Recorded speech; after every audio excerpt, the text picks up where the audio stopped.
All right, today I'm gonna be making pizzas for dinner. I have got the current indoor-outdoor electric grill. I love this because since it's fully electric, you can use it outdoors or inside. It's still gonna give you that brick oven, that high fire flavor on your crust that you need, that super high temperature, but you're allowed to use it inside. It is hot outside. It's the end of summer. I'm tired of sweating, so today I'm gonna be using it indoors. I'm gonna show you the whole process from start to finish and the amazing results that it creates. All right, first and foremost, super easy on the inside. You've got a real pizza stone here, and then on the top, you've got your heating elements. This thing will get up to 800 degrees, and so it'll give you that true Neapolitan style crust. They make the controls super easy. When you scroll through here with the nice digital display, you've got Neapolitan, which will be 850. You've got a New York style thin crust. Then there's a thin and crispy, which will give you that kind of cracker-like crust. And then there's a frozen option. So even if you've got like a DiGiorno or one of those frozen pizzas, this will make it much better than that. So all I gotta do is pick the mode that I want. In this case, I want Neapolitan. I hit start. You can see it lighting up here. Let me show you what that looks like underneath. So there you've got those super high heat, like halogen type tubes in there. Those are going to provide all the heat you need to get this thing up to 850 degrees. So while it's preheating, I'm gonna go ahead and get my pizza dough ready and I'm gonna show you the full process. All right, first steps first, you're gonna get a clean surface here, put a ton of flour all over it. You don't want the dough to stick, so go ahead and prep that surface like this. I'm using one of the pre-made doughs that you can get at Publix. So they're super easy. They honestly taste pretty good as well.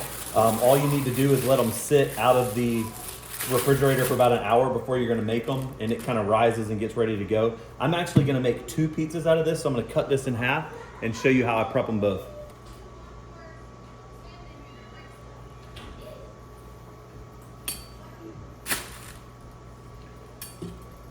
All right, so here we go. So half this dough is gonna give me a nice, about a 12-inch, relatively thin Neapolitan style pizza. I'm gonna roll it all around, get some of the flour on it.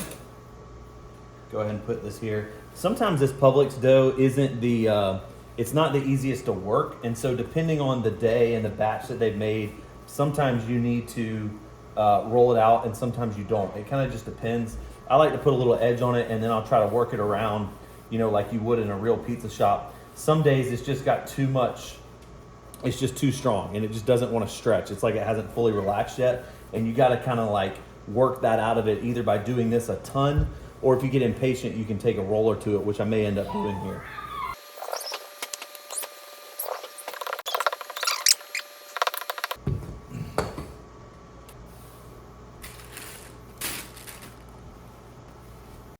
One thing that I like to do, you don't have to, I like doing it, is to dock the dough. So you got this little roller, roll across, kind of just air it a little bit.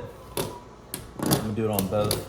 It just seems to help with getting that like little bit of crisp on the crust.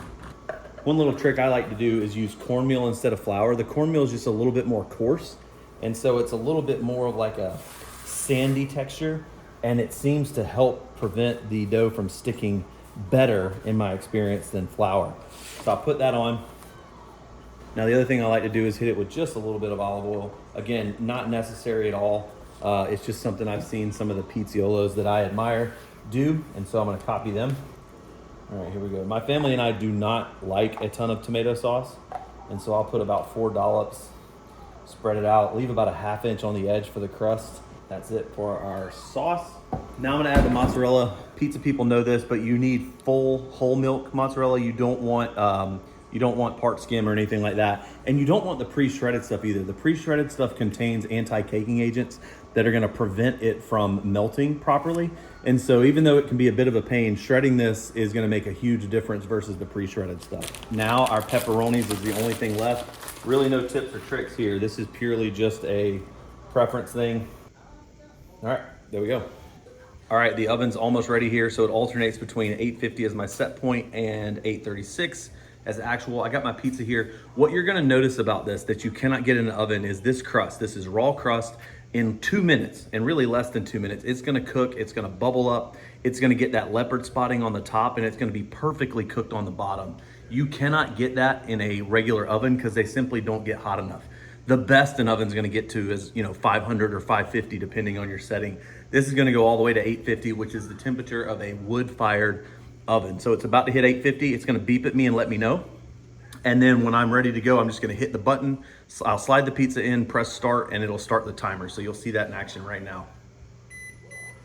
There we go, so it's ready. So I open this up, try to go ahead and slide that in. Slides off easy because of the cornmeal. Now I just press start. Here's my timer. I'm gonna lower this just a tad so you can see in there. And watch this thing cook. Look at that, it's only been 30 seconds. You can see the crust already rising. The pepperoni's already boiling and bubbling.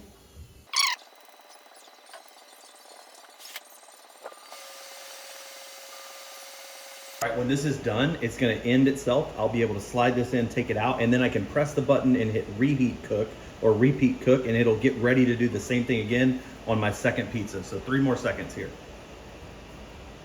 All right, there we go, it's ready. Look at that. I mean, beautifully, beautifully done.